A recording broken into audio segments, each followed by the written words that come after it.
So when April asked me to do this, I wasn't informed it was after such a tearjerker, so I'll try to continue on from here.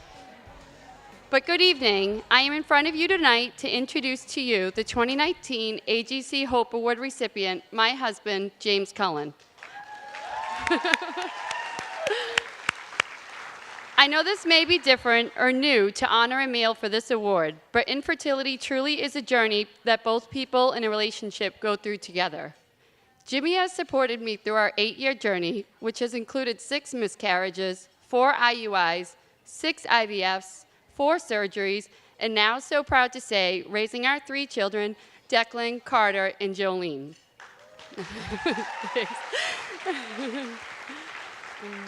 To describe to you who Jimmy is as a person, I share with you the more impactful events which occurred during our pregnancy with our second son, Carter.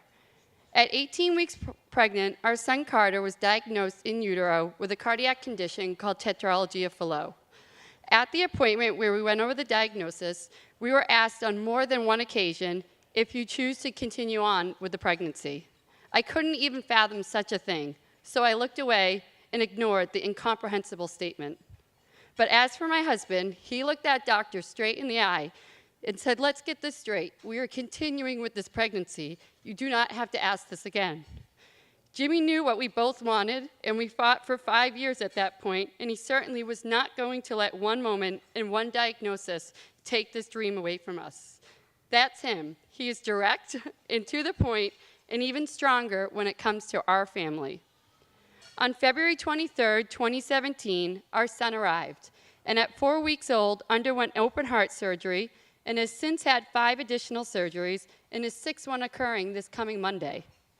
During the recovery of his open heart surgery, he ran into several complications, and we ended up staying at Boston Children's Hospital for what ended up being just over 4 months. During this time, it was Jimmy who kept our family as one unit while living in 2 different locations. Every morning after getting our son Declan off to school and checking in with his group at work, he always arrived at the hospital, food in hand, just in time to be by my side during the report from the morning and evening rounds. And most of the time having to re-explain to me everything the doctors had just said. Before he would tackle the traffic on 93 to get back home to prepare Declan for the next day, he never left without us having a family dinner. At the time when so many medical terminologies, numbers, and what-ifs were taking over our conversations, he made it his mission to make sure we took a moment to laugh, catch up, and appreciate our new family of 4. Beyond me and our family, Jimmy has provided support for other couples and organizations in this journey. Jimmy is a creative director at a marketing company, and his group redesigned the American Society for Reproductive Medicine corporate's logo, as well as continues to handle the designs each year for their annual conference. Jimmy has also helped with several of the print products in the past for this wonderful event we are all attending tonight. In addition, he is always on board to helping raise funds when signing up for yet another road race with AGC. On top of the business side of infertility, the support he has provided to several families that we have known to also be on this journey is priceless and is no way a business arrangement. Going through the infertility journey as a husband and growing up with a sister who was adopted, he relates, speaks, and listens from several different perspectives. His ability as a guy to not be shy in the topic has allowed him to be a wonderful resource and male face for AGC. Although I may have taken the hundreds of intramuscular shots, which he gave to me and thought he always did better after a few drinks, I knew he felt every prick and pain. When friends who are going through the process ask me for help when dealing with the arrival of their medicines and how to administer the shots, I tell them it really is Jimmy who can show you those ropes. We have vowed that if we are going to go through this physical and emotional pain, that we want to make sure others will at least benefit from our journey.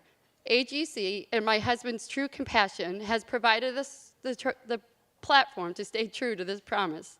So I introduce to you the 2019 Hope Award recipient, James Cullen.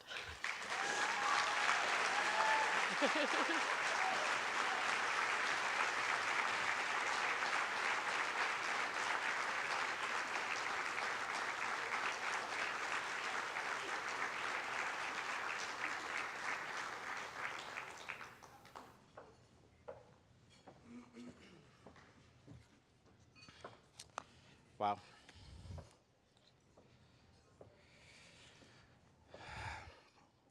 When I found out I was receiving this year's Hope Award, I would say shock and awe was my initial reaction. I was confused, actually.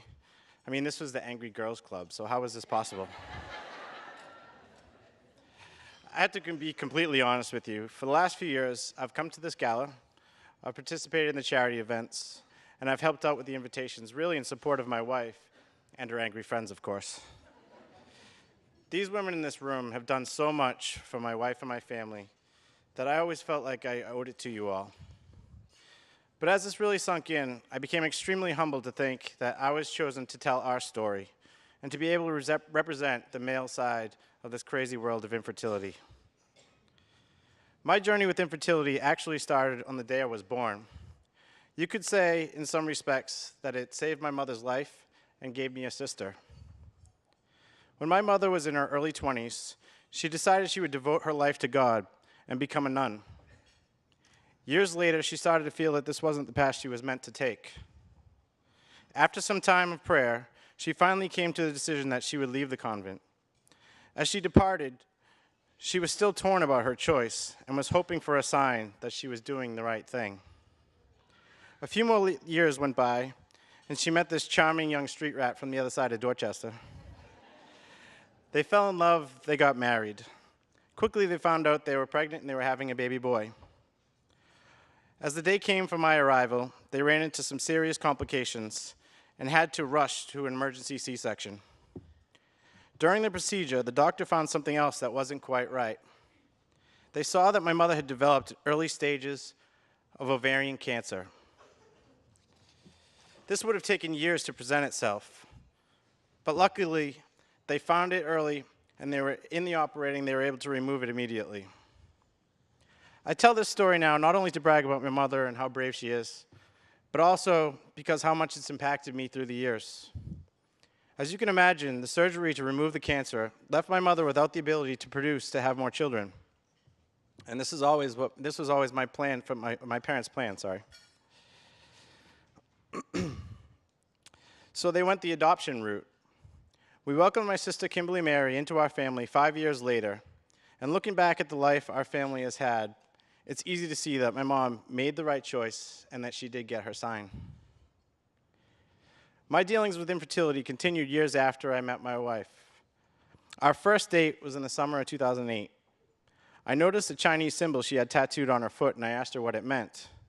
She said it was a symbol for determination, which she got after running her first Boston Marathon. My wife's a runner, and she's run 10 marathons.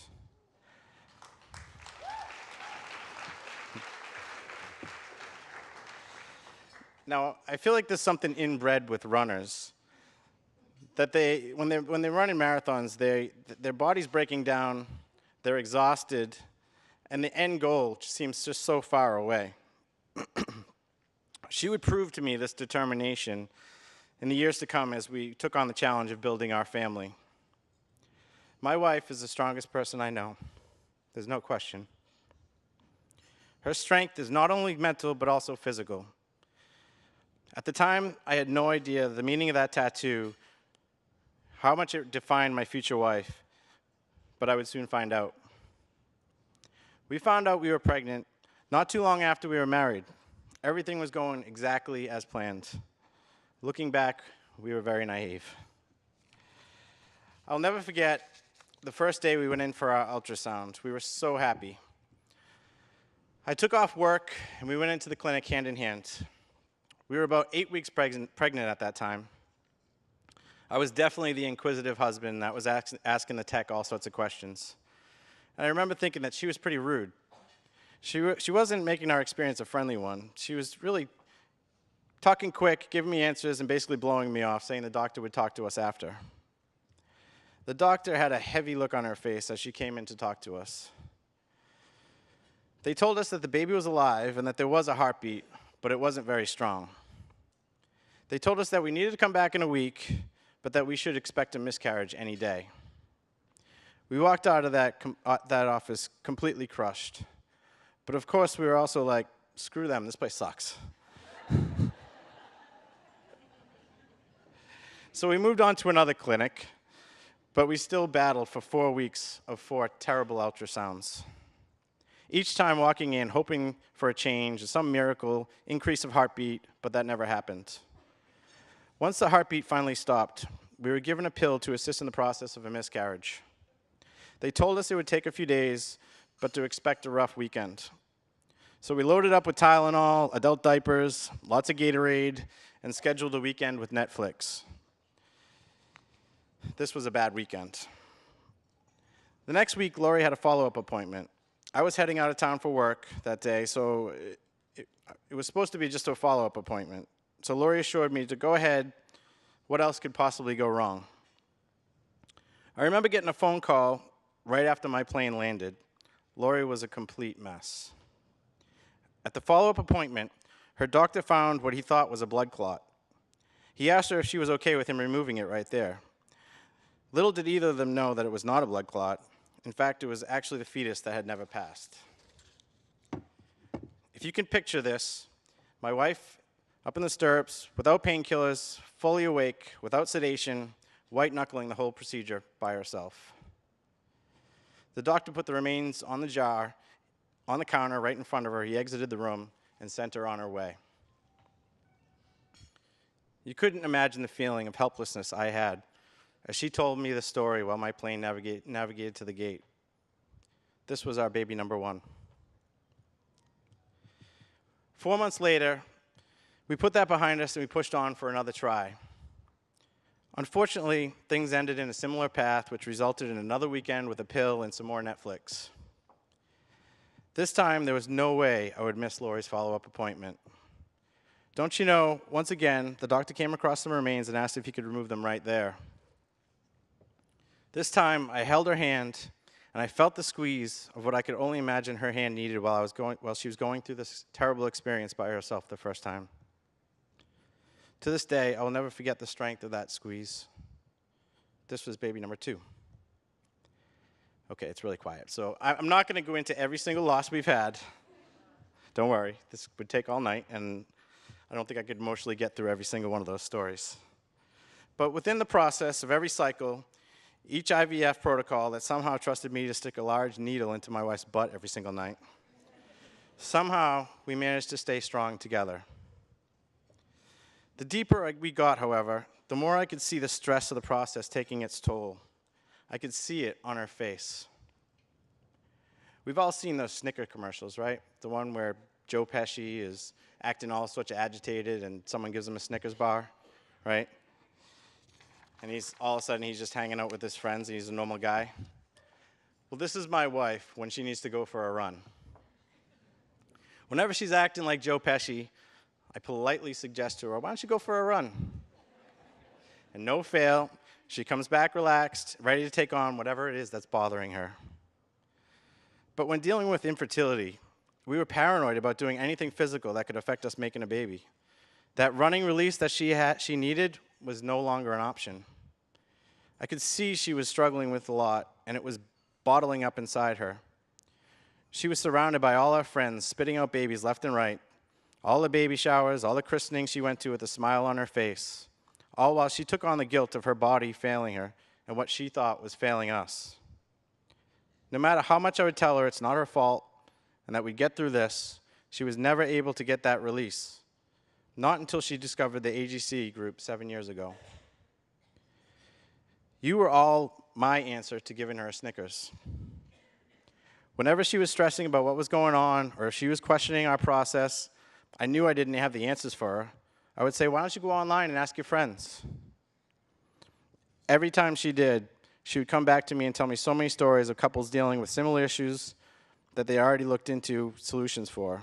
And although they weren't doctors solving our issues, it was just comforting knowing that we weren't the only ones not having baby showers and not designing nurseries. I could see a sense of comfort in her face as she talked to you. Seeing the efforts of her opening up to this group inspired me to open up more and talk with others who I knew were dealing with infertility. So many conversations with coworkers and friends would lead me to say, you know, my wife's part of this great group of women that really help us. Even though I'm a man, I think I'm still good for 5 additions to your tribe. At the end of this journey, Lori's had surgery to reshape her uterus. She's had fibroids removed and had severe allergic reactions to medicine. We've had our eggs PGS tested, we've lost a set of twins, and we've had 6 total losses combined. And like Lori mentioned, our second child was diagnosed in utero with a congenital heart disease called tetralogy of Fallot. For each one of Lori's and our son's procedures, though, Lori has continued to find support with this group. And through all of this, I still consider myself extremely blessed, and I'm forever grateful to my wife, who has given me 3 beautiful children.